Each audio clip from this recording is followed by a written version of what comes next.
தமிழ்நாட்டில் பாகுபலி 2 திரைப்படம் ரிலீஸ் ஆனதில் எந்த சிக்கலும் இல்லை என சென்னை திரையரங்கு உரிமையாளர் சம்மேளன தலைவர் அபிராமி ராமநாதன் தெரிவித்துள்ளார். இந்த சிக்கலே வரலீங்களே. சிக்கல் வந்தால் தான் அதை பற்றி பேசுறதுக்கு. சிக்கல் என்னையை பொறுத்த வரைக்கும் வரல. ஏன்னா 10 மணிக்கு அவங்க சொன்ன டயத்துக்கு ரிலீஸ் ஆகிடுச்சு. அவங்களுள்ள 1008 ஃபைனான்ஸ் பிரச்சனை இருக்கலாம். அது நமக்கு தேவையில்லாத வேலை. நம்ம பொறுத்த வரைக்கும் 10 மணிக்கு ரிலீஸ் பண்ணுறோன்னா 10 மணிக்கு பண்ணிட்டான். மிகப்பெரிய வரவேற்பு இருக்குது. 58 நான் தான் டிஸ்ட்ரிபியூட் படத்துக்கு 58 திரையரங்குகள் இதை ரிலீஸ் பண்ணியிருக்கோம். மிக பெருசாக வரும்னு நினைக்கிறேன். ஏன்னா முதல் 4 நாளைக்கு 58 தியேட்டர்லேயும் ஃபுல்லாக இருக்குது. கிட்டத்தட்ட 4.5 கோடி ரூபாய்க்கு டிக்கெட் விற்றுருக்குது. இதுவரைக்கும் நாங்கள் தமிழ் படங்களில் காணாத ஒன்று. தமிழ் படம் இந்திய படங்களில் காணாத ஒன்று. வெளிநாட்டு படங்களில் இவ்வளோ தூரம் வரவே வராது.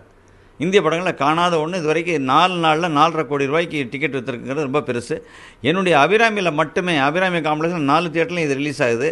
3ல் வந்து தமிழ், 1ல் ஹிந்தியும் தெலுங்கும் ரிலீஸ் ஆகுது. இந்த 4ம் சேர்த்து நாங்கள் ரிசர்வேஷன் ஓப்பன் பண்ணி 2 நாளில், செவ்வாய்க்கிழமை ஓப்பன் பண்ணோம், 2 நாளில் 35,000 டிக்கெட் விற்றுருக்குது. இது நாங்கள் காணாத ஒன்று.